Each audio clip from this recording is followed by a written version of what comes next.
Welcome to Circuit Masterclass, your go-to channel for everything in power systems, transmission, and distribution engineering. Don't forget to check out circuitmasterclass.com for in-depth blogs and bonus content. We have provided the website link below in the description. Let's get started. This is the core of a two-winding transformer.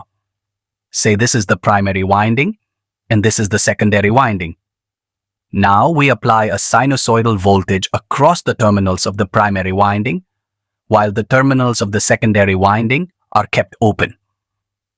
When we apply a sinusoidal voltage across the primary winding, as per the working principle, the transformer will draw a small current from the source, which is nothing but the magnetizing current, along with the core loss component, meaning the no-load current.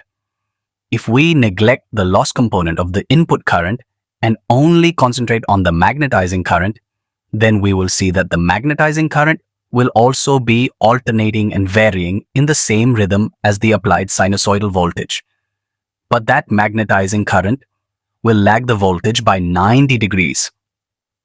Okay, that is not our discussion. Our discussion is how to establish the EMF equation of this simple transformer. As I already mentioned, the magnetizing current is a sinusoidal current because it is caused by a sinusoidal voltage. Although this current lags behind the applied voltage, it is still sinusoidal. Due to this current, there will be flux generated in the core. Obviously, the flux is always directly proportional to the current through the coil which produces it.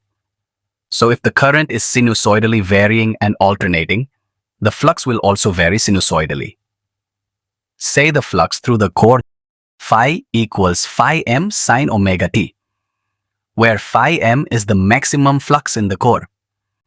Now, as per Faraday's law of electromagnetic induction, the rate of change of flux linkage with respect to time is directly proportional to the induced voltage across a conductor. Now consider one single turn of the transformer. The entire flux in the core will link with that single turn. What will be the induced EMF in that single turn? That will obviously be, as per Faraday's law, small e suffix t equals d, phi dt equals phi m into omega into cos omega t. Because the derivative of sine omega t is omega cosine omega t. This is the instantaneous value of the induced voltage. Let small e of t represent the induced voltage in one turn of the winding.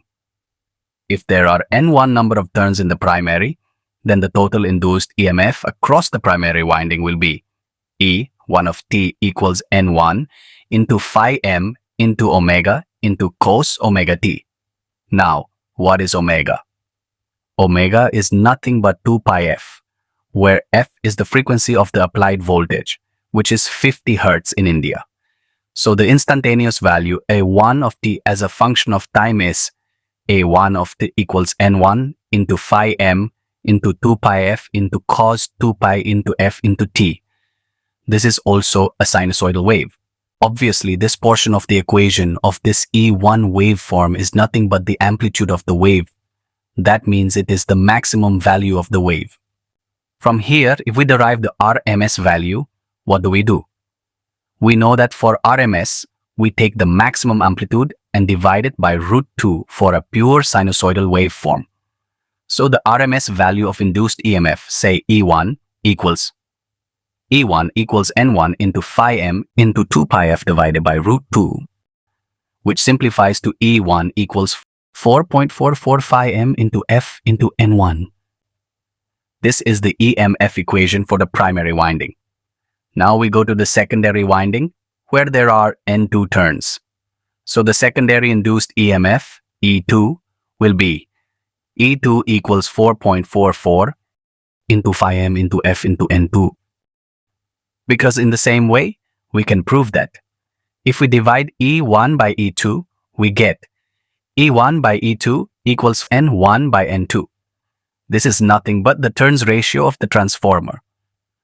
So in general, we can write the induced EMF across any of the coils as E equals 4.44 into F into N into phi m, where E is the induced EMF in RMS, F as the supply frequency, N is the number of turns, and phi m is the maximum flux through the core. Now, what is phi m? The maximum flux in the core. If the cross-sectional area of the core is A and Bm is the maximum flux density, then phi m equals Bm into A. So ultimately, we can write E equals 4.44 into Bm times A into F into T, where T is the number of turns.